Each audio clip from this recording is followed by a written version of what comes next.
വലിയവനായ കർത്താവിനും മാതാവിനും 1000 നന്ദി. എൻ്റെ പേര് ലിയ കൊച്ചുമ്മൻ. ഞാൻ ചെങ്കുളം, കൊല്ലം ജില്ലയിലെ ചെങ്കുളം എന്ന സ്ഥലത്തു നിന്ന് വരുന്നു. ഇതെൻ്റെ ഹസ്ബൻഡ് ബിജോയ് രാജ്. ഇതെൻ്റെ മോൻ അസ്രിയേൽ ജോസഫ് ബിജോയ്. എൻ്റെ പപ്പ. ഞങ്ങൾ കുവൈറ്റിലാണ് വർക്ക് ചെയ്യുന്നത്. 22/2/2023 ഞാൻ ആദ്യമായിട്ട് ഉടമ്പടി എടുക്കുന്നത്. ഉടമ്പടി എടുക്കാനുള്ള കാരണം എൻ്റെ പപ്പ തന്നെയാണ്. 2023 ഫെബ്രുവരിയിൽ 2-ാം തീയതി പപ്പയ്ക്ക് പെട്ടെന്ന് സുഖമില്ലാണ്ടായി. പെട്ടെന്ന് തലയിറങ്ങി, മൂക്കിൽ നിന്നൊക്കെ ബ്ലഡ് വന്നു. ഞങ്ങൾ ശരിക്കും പേടിച്ചു. ഹോസ്പിറ്റലിൽ പെട്ടെന്ന് കൊണ്ടുപോയി. കുറേ ദിവസങ്ങൾ കഴിഞ്ഞപ്പോഴത്തേക്ക് പാൻസൈറ്റോപീനിയാണോ എന്നൊരു ഡൗട്ട് വന്നു. അതിൻ്റെ ഇടയ്ക്ക് ക്യാൻസറാണെന്ന് പറഞ്ഞു. കാരണം ബോൺമാർ ഒട്ടും അനങ്ങുന്നില്ലായിരുന്നു. ഒരു സെൽസ് പോലും പ്രൊഡ്യൂസ് ചെയ്യുന്നില്ല. നമ്മൾ 5-6 ബാഗ് പ്ലേറ്റ്ലെറ്റ് ഇട്ടാലും പിറ്റേ ദിവസം അത് വീണ്ടും 5000 തന്നെ എത്തും. ആ ഒരു സമയത്ത് എപ്പോഴും ഞാൻ ആ സമയത്ത് കുവൈറ്റിലായിരുന്നു. കുറച്ച് 3-4 ദിവസം കഴിഞ്ഞിട്ടാണ് ഞാൻ വന്നു കഴിഞ്ഞിട്ട് ഞാൻ എപ്പോഴും എടുത്ത് പ്രാർത്ഥിക്കുമ്പോഴൊക്കെ എപ്പോഴും കാണുന്ന കൃപാസന മാതാവിൻ്റെ ഓരോരോ പോർഷൻസ് ഓരോരുത്തരിടുന്നതായിട്ട് കാണാറുണ്ട്, വീഡിയോസ്. അതെടുത്ത് വെച്ച് ഞാൻ പ്രാർത്ഥിക്കും. പപ്പേനെ കാണാൻ രാവിലെ മാത്രമേ അനുവാദമുള്ളൂ. ഐസൊലേഷൻ ICUലായിരുന്നു. ആ ഒരു സമയത്ത് ഞാൻ പപ്പയ്ക്ക് എപ്പോഴും ചെന്നിട്ട് പറയും, യഹോവയുടെ ജീവൻ്റെ ബലം, ഞാൻ ആരെ പേടിക്കും, അതുകൊണ്ട് അത് തന്നെ പറഞ്ഞുകൊണ്ടിരിക്കണം എന്ന് പറയും. എന്നെ കാണുമ്പോൾ മാത്രം പപ്പ എപ്പോഴും കരയും. പപ്പയ്ക്ക് ഭയങ്കര പേടിയായിരുന്നു. അപ്പോൾ ഡോക്ടേഴ്സ് പറഞ്ഞു ക്യാൻസറാണെന്നൊന്ന് ഡൗട്ടുണ്ട്, കാരണം ബോൺമാരോ സെൽസോ ഒന്നും പ്രൊഡ്യൂസ് ചെയ്യുന്നില്ല എന്ന് പറഞ്ഞു. ആ സമയത്ത് എനിക്ക് ഒത്തിരി നീളമുള്ള മുടിയായിരുന്നു.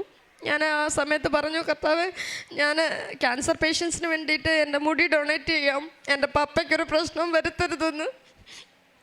21/2/2023 പപ്പ ഡിസ്ചാർജായി. 22/2/2023 ഞാൻ വന്ന് ഉടമ്പടി എടുക്കുന്നത്. പിറ്റേ ദിവസം തന്നെ ഞങ്ങൾ വന്ന് ഉടമ്പടി എടുത്തു. ആ സമയത്തൊക്കെ മാതാവിൻ്റെ ഒത്തിരി അത്ഭുതങ്ങൾ അതിൻ്റെ ഇടയ്ക്ക് നടന്നു. കാരണം ഹോസ്പിറ്റലിലായിരിക്കുന്ന സമയത്ത് ഒരു ചേച്ചി കൊണ്ടുവന്ന് കൃപാസനം പത്രം തന്നു. എന്താ ചേച്ചി കിട്ടിയിട്ടുള്ള അത്ഭുതം എന്ന് ചോദിച്ചപ്പോൾ, മോളെ ഞാൻ എഴുന്നേറ്റ് നടക്കത്തില്ലായിരുന്നു എന്ന് പറഞ്ഞിട്ട് ആ ചേച്ചി പോയി. പെട്ടെന്ന് പത്രം ഞാൻ പപ്പയുടെ തലയണയുടെ അടിയിൽ തന്നെ വെച്ചു. മെഡിക്കൽ കോളേജിലോട്ട് റെഫർ ചെയ്യുന്ന സമയത്ത് പപ്പയ്ക്ക് പിറ്റേന്ന് മുതൽ തന്നെ സെൽസ് എല്ലാം കൂടാൻ തുടങ്ങി. നമ്മളെ സ്പെഷ്യലായിട്ട് വേറെ ഒന്നും ചെയ്തിട്ടുണ്ടായിരുന്നില്ല. ആ സമയത്ത് ഹസ്ബൻഡും പപ്പയും ഭയങ്കര കൂട്ടുകാരെ പോലെയാണ്. ആൾ പറഞ്ഞു, ഞാൻ പപ്പേനെ കണ്ടില്ലല്ലോ, ഞാനും വരുന്നുണ്ട് എന്ന് പറഞ്ഞു.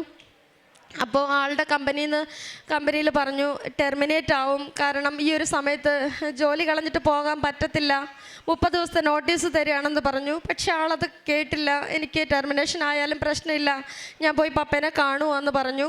അങ്ങനെ അച്ഛൻ ഹസ്ബൻഡ് നാട്ടിൽ വന്നു, പപ്പേനെ കണ്ടു. ആളുടെ ജോലി പോയി. 30 ദിവസത്തെ നോട്ടീസാണ് കൊടുത്തേ. ഞാൻ കുവൈറ്റിൽ തന്നെ ഒരു ധ്യാനത്തിൽ പങ്കെടുത്തുകൊണ്ടിരിക്കുന്ന സമയത്താണ് അച്ഛൻ എന്നെ വിളിച്ച് പറയുന്നത്, എടി എനിക്ക് ജോലി കിട്ടി. 15 ദിവസത്തിനകം തന്നെ അച്ഛൻ അതിനേക്കാളും കൂടുതൽ സാലറിയിൽ ജോലിക്ക് കയറാൻ ദൈവം ഇടവരുത്തി. മാതാവിൻ്റെ മധ്യസ്ഥതയാൽ അത് നേടിയെന്ന് വേണം പറയാനായിട്ട്.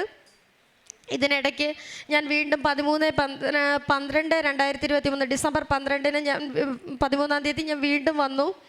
വീണ്ടും ഉടമ്പടി പുതുക്കുന്ന സമയത്ത് ഞാൻ വന്ന് എല്ലാ പ്രാവശ്യവും വരുമ്പം ഞാൻ 4-5 ലിറ്റർ ഒലിവ് ഓയിൽ കൊണ്ടുവരും. അപ്പോഴൊക്കെ ഞാൻ പ്രാർത്ഥിക്കും, ഈ ഒലിവ് ഓയിൽ എപ്പോഴൊക്കെ ആരുടെയൊക്കെ കയ്യിലെത്തുന്നോ അവരൊക്കെ ഉപയോഗിക്കുന്ന സമയത്ത് അവർക്ക് കിട്ടുന്ന അത്ഭുതം പോലെ എനിക്കും അതുപോലെ എൻ്റെ എല്ലാ പ്രാർത്ഥനകളും സാധിച്ചു തരണം എന്ന്.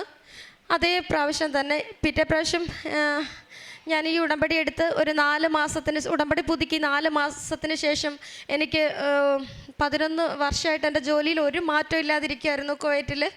അതിന് പ്രോജക്റ്റ് വിസയായിരുന്നു. അത് നമുക്ക് ചേഞ്ച് ചെയ്യാൻ പറ്റി. ഏറ്റവും മികച്ച സാലറിയിൽ എനിക്ക് വർക്ക് ചെയ്യാൻ പറ്റുന്നുണ്ട് ഇപ്പോൾ. അതൊരു വലിയ അത്ഭുതമായിട്ട്, കാരണം കുവൈറ്റിൻ്റെ ചരിത്രത്തിൽ ഒരിക്കൽ പോലും പ്രോജക്റ്റ് വിസ മാറ്റാൻ പറ്റത്തില്ലായിരുന്നു. പക്ഷേ ഞാൻ ഉടമ്പടി എടുത്ത് പുതുക്കി 4-ാം മാസമായപ്പോൾ എനിക്ക് മാത്രമല്ല ഞങ്ങളുടെ കമ്പനിയിലെ എല്ലാവർക്കും ആ വിസ മാറ്റി കിട്ടുകയും മിനിസ്ട്രി ജോലി കിട്ടുകയും ചെയ്തു. ഏറ്റവും നല്ല സാലറിയിൽ ഇപ്പോൾ വർക്ക് ചെയ്യാൻ പറ്റുന്നുണ്ട്. പിന്നെ അതൊരു വലിയ അത്ഭുതം തന്നെയാണ്, കാരണം അത് ഒരിക്കലും നടന്നിട്ടില്ലാത്തൊരു കാര്യമാണ്. ഇതിൻ്റെ ഇടയ്ക്ക് വെച്ചിട്ട് ഞാൻ വരുന്ന സമയത്ത് എനിക്കൊരിക്കലും എൻ്റെ ഒരുപാട് പ്രശ്നങ്ങൾക്കിടയിൽ ചെറിയ കാര്യങ്ങൾ എഴുതാൻ പറ്റിയിട്ടുണ്ടായിരുന്നില്ല. അപ്പം എനിക്ക് അലർജി പേഷ്യൻ്റാണ് ഞാൻ. സിവിയറായിട്ട് പൊടി അടിക്കാൻ പറ്റില്ല. അപ്പം ഞാൻ ഒത്തിരി മേക്കപ്പൊക്കെ ചെയ്തിട്ടാണ് ഡ്യൂട്ടിക്ക് പോകുന്നത്. കാരണം പൊടി അടിച്ചാൽ അപ്പോൾ സ്കിന്നിൽ തൊട്ടാൽ അപ്പോൾ എനിക്ക് ചൊറിഞ്ഞും ദേഹത്തെല്ലാം ചുമന്ന് വരും. ഫുഡ് കഴിക്കാൻ പറ്റില്ല. ചില ഫുഡ്സൊക്കെ ഭയങ്കരമായിട്ട് അലർജറ്റിക്കാണ്. കാരണം ചക്കയൊക്കെ കഴിക്കാൻ ഇവിടെ വരുമ്പോൾ ഭയങ്കര കൊതിയാണ്, പക്ഷെ അതൊന്നും കഴിക്കാൻ പറ്റുന്നുണ്ടായിരുന്നില്ല. ഉടമ്പടി പുതുക്കി, അത് ഫസ്റ്റിലത്തെ ഉടമ്പടി എടുത്തു. ആദ്യം എനിക്ക് മാറി കിട്ടിയത് എൻ്റെ അലർജിയും 7 വർഷമായിട്ടുണ്ടായിരുന്ന അലർജിയും എൻ്റെ കാലുവേദനയായിരുന്നു. പിന്നെ ഇതിൻ്റെ ഇടയ്ക്ക് ചെറുതും വലുതുമായിട്ടുള്ള ഒരുപാട് അത്ഭുതങ്ങൾ എനിക്ക് നടന്നിട്ടുണ്ട്. കഴിഞ്ഞ പ്രാവശ്യം ഞാൻ എൻ്റെ മോനെയും കൂട്ടിയിട്ടാണ് വന്നത്. ഹസ്ബൻഡ് ആ സമയത്ത് നാട്ടിൽ വന്നിട്ടുണ്ടായിരുന്നില്ല. മോനെ കൂട്ടി വന്നു. ഞാൻ അച്ഛനെ കാണാനുള്ളൊരു ഭാഗ്യം എനിക്ക് ആ സമയത്ത് കിട്ടി. അച്ഛനോട് ഞാൻ പറഞ്ഞു, ഒരുപാട് നാളായിട്ട് ഞാനൊരു വീടിന് വേണ്ടിയിട്ട് ആഗ്രഹിക്കുകയാണ് അച്ഛാ, എനിക്കത് സാധിച്ചിട്ടുണ്ട്. ഇപ്പം എനിക്ക് ലോണൊക്കെ സെറ്റായിട്ടുണ്ട് എന്ന് പറഞ്ഞപ്പോൾ അച്ഛൻ എനിക്ക് പ്രാർത്ഥിച്ചൊരു കാശുരൂപം തന്നു. ഞാനത് കല്ലിടുന്ന സമയത്ത് അതിൻ്റെ കൂടെ ആ കാശുരൂപം കൂടി ഇട്ടിട്ടാണ് ഞാൻ എൻ്റെ വീടിൻ്റെ പണി സ്റ്റാർട്ട് ചെയ്യുന്നത്. വിശ്വസിക്കുമെന്ന് അറിയില്ല, അത്രയ്ക്കും അത്ഭുതങ്ങളായിരുന്നു അതെനിക്ക് ആ സമയത്തുണ്ടായിരുന്നു. എല്ലാവരും ചോദിച്ചു, ഇതെങ്ങനെ വെള്ളം കിട്ടുമോ, ഈ വെള്ളത്തിന് എന്ത് ചെയ്യും എന്നൊക്കെ ചോദിച്ച സമയത്ത് ഞാൻ എപ്പോഴൊക്കെ ടെൻഷൻ അടിച്ചിട്ട് ഇരിക്കുന്നുണ്ട്, അപ്പോഴൊക്കെ എനിക്ക് മഴ പെയ്തിട്ടുണ്ട്. എനിക്ക് മാതാവിൻ്റെ മധ്യസ്ഥയാൽ എനിക്ക് വെയിൽ വേണ്ടുന്ന സമയത്ത് വെയിൽ, മഴ വേണ്ടുന്ന സമയത്ത് മഴ ഒക്കെ തന്നെ എന്നെ അനുഗ്രഹിച്ചിട്ടുണ്ട്. സാധാരണ നമ്മളങ്ങനെ പ്ലാൻ ചെയ്തിട്ടൊരു ദിവസമായിരുന്നില്ല പാല് കാച്ച് ഹൗസ് വാമിങ് നടത്താൻ പ്ലാൻ ചെയ്തത്. പക്ഷേ എൻ്റെ ബ്രദറില്ല പോകുന്ന ദിവസവും എല്ലാം കൂടെ കാൽക്കുലേറ്റ് ചെയ്ത് വന്നപ്പോൾ അത് മാതാവിൻ്റെ ദിവസമായിട്ടുള്ള ചൊവ്വാഴ്ച തന്നെ വന്നു. കഴിഞ്ഞ 20-ാം തീയതി, ഈ 20-ാം തീയതി ജനുവരി 20-ാം തീയതിയാണ് എൻ്റെ വീടിൻ്റെ ഹൗസ് വാമിങ് നടന്നത്. അങ്ങനെ ഒരുപാട് അത്ഭുതങ്ങൾ എനിക്ക് സാധിച്ചു കിട്ടിയിട്ടുണ്ട്. ചെറുതും വലുതും ഒക്കെ ആയിട്ടുള്ള എൻ്റെ മമ്മിക്ക് കിട്ടിയ സൗഖ്യം, എൻ്റെ മോൻ്റെ എല്ലാം എനിക്ക് അങ്ങനെ കിട്ടിയതാണ്. പിന്നെ കാരുണ്യ പ്രവൃത്തിയായിട്ട് ഞാൻ ചെയ്തത് കൃപാസനം പത്രം എല്ലാവർക്കും കൊണ്ട് കൊടുക്കും. എന്നെക്കൊണ്ട് പറ്റുന്ന പോലെ എല്ലാവർക്കും ഫേസ്ബുക്കിലും മറ്റും കാണുന്നവർക്കൊക്കെ പൈസ അയച്ചു കൊടുക്കും. ആവശ്യമുള്ളവർക്കൊക്കെ ഫുഡ് വാങ്ങിച്ചു കൊടുക്കും, ഡ്രസ്സ് കൊടുക്കും.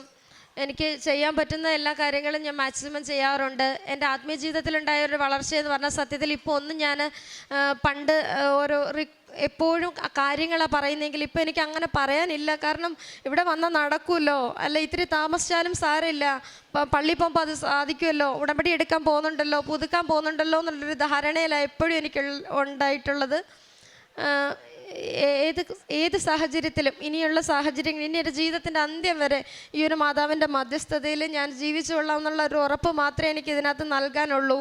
ഞാൻ എപ്പോഴും ദൈവത്തിന് വേണ്ടിയിട്ട് എനിക്ക് പറ്റുന്ന പോലെ ദൈവത്തിന് വേണ്ടിയിട്ടുള്ള കാരുണ്യ പ്രവൃത്തികൾ ദൈവത്തിലായിരിക്കാൻ തക്കോണം ഞാൻ എപ്പോഴും എൻ്റെ ജീവിതത്തിൽ ശ്രമിക്കും. ദൈവത്തിനും എൻ്റെ മാതാവിനും 1000 നന്ദിയും കടപ്പാട് ഈ ഒരു സമയത്ത് അറിയിച്ചുകൊള്ളിട്ട്. യെശയ്യാ പ്രവാചകൻ്റെ പുസ്തകം 43-ാം അധ്യായം 2-ാം തിരുവചനം. സമുദ്രത്തിലൂടെ കടന്നു പോകുമ്പോൾ ഞാൻ നിന്നോട് കൂടെ ഉണ്ടായിരിക്കും. നദികൾ കടക്കുമ്പോൾ അത് നിന്നെ മുക്കിക്കളയുകയില്ല. അഗ്നിയിലൂടെ നടന്നാലും നിനക്ക് പൊള്ളലേൽക്കുകയില്ല. ജ്വാല നിന്നെ ദഹിപ്പിക്കുകയുമില്ല. ലിയ എന്ന ഈ സഹോദരിയുടെ ജീവിതത്തിലുടനീളമുണ്ടായ പരിശുദ്ധ അമ്മയുടെ മാധ്യസ്ഥത്തിലൂടെ ലഭിച്ച അനുഗ്രഹങ്ങൾക്ക് നന്ദി പറയുവാനായി ഒരു പ്രത്യക്ഷീകരണ സാക്ഷിയായി തൻ്റെ അപ്പച്ചനോടും ഹസ്ബൻഡിനോടും മകനോടും ഒപ്പം ഇയാൾ തറയിലേക്ക് വന്നിരിക്കുകയാണ്. സമയച്ചുരുക്കത്തിൻ്റെ അമ്മ അവരുടെ ജീവിതഭാരങ്ങൾ ലഘൂകരിച്ചു കൊടുത്ത ഒരു വലിയ ശക്തമായ സാക്ഷ്യമാണിത്. ഒരു സ്നേഹം എല്ലാം സഹിക്കുന്നു, കാത്തിരിക്കുന്നു, സ്നേഹമെല്ലാം മനസ്സിലാക്കുന്നു എന്നുള്ളതിൻ്റെ വലിയ ഒരു ഉദാഹരണമാണ് ഹസ്ബൻഡിൻ്റെ ഒരു തിരിച്ചുവരവ്. വൈഫിൻ്റെ അപ്പച്ചനെ ഉണ്ടായ ഒരു അസുഖം മൂലം സ്വന്തം അപ്പച്ചനെ പരിചരിക്കുന്നത് പോലെയുള്ള ഒരു സ്നേഹപ്രകടനം അദ്ദേഹം കാണിച്ചപ്പോൾ അദ്ദേഹത്തിന് കുവൈറ്റിലുണ്ടായിരുന്ന ജോലി നഷ്ടപ്പെട്ടു. എന്നാൽ ലിയയുടെ പ്രാർത്ഥന വളരെ ശക്തമായിരുന്നു. സ്നേഹത്തോടുകൂടി നാം ഒരു ആസ്തി ഈശോയ്ക്ക് നാം കൊടുക്കുന്നുണ്ടെങ്കിൽ, നമ്മുടെ ബാങ്ക് ബാലൻസ് ഉറപ്പാണെങ്കിൽ, ഈശോയോട് നാം എന്ത് ആഗ്രഹം പ്രകടിപ്പിക്കുന്നതിന് മുൻപ് തന്നെ അത് സാധ്യമായിരിക്കുമെന്നുള്ളതിൻ്റെ ഒരു ഉറപ്പാണ് ലിയയുടെ പ്രാർത്ഥന.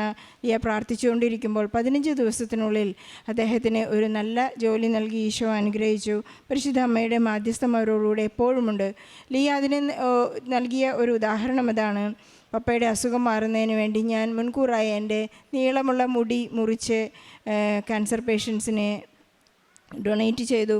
അതുപോലെ തന്നെ ഞാൻ എപ്പോഴും ഇവിടെ ഉപയോഗിക്കാനുള്ള തൈലം ഞാൻ എപ്പോഴും വിവേകമതിയായ കന്യകളുടെ പോലെ എണ്ണ നിറച്ചുകൊണ്ടിരുന്നു. ഇവിടേക്ക് കൃപാസനത്തിലേക്കുള്ള ആവശ്യമായ എനിക്ക് സാധിക്കാവുന്നത്ര ഓയിൽ ഇവിടെ കൊണ്ടു കൊടുത്തിരുന്നു.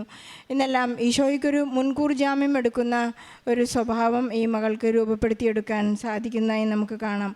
അതുപോലെ തന്നെ 11 വർഷമായിട്ടുണ്ടായിരുന്ന ഒരു പ്രൊജക്റ്റ് വിസ, അത് അസാധ്യമായ ഒരു കാര്യമായിരുന്നു.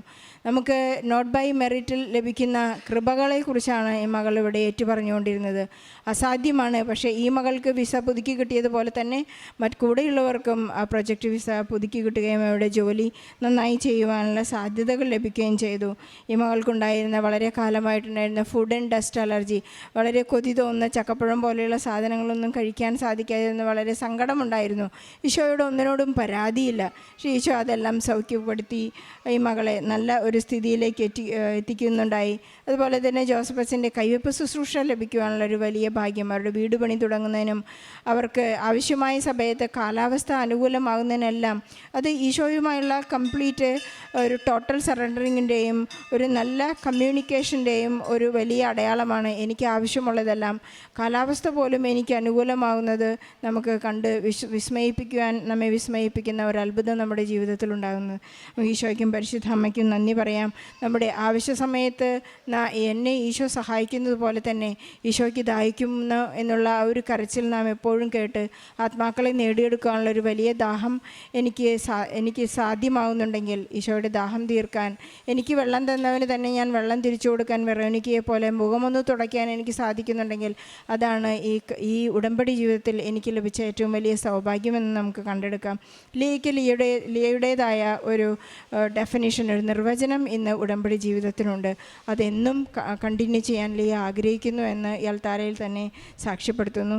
ലിയയുടെയും കുടുംബത്തിന് ലഭിച്ച എല്ലാ അനുഗ്രഹങ്ങൾക്കും നന്ദി പറഞ്ഞുകൊണ്ട് നല്ല ഒരു കയ്യടിയോടെ ഈ സാക്ഷ്യം നമുക്ക് സമർപ്പിക്കാം.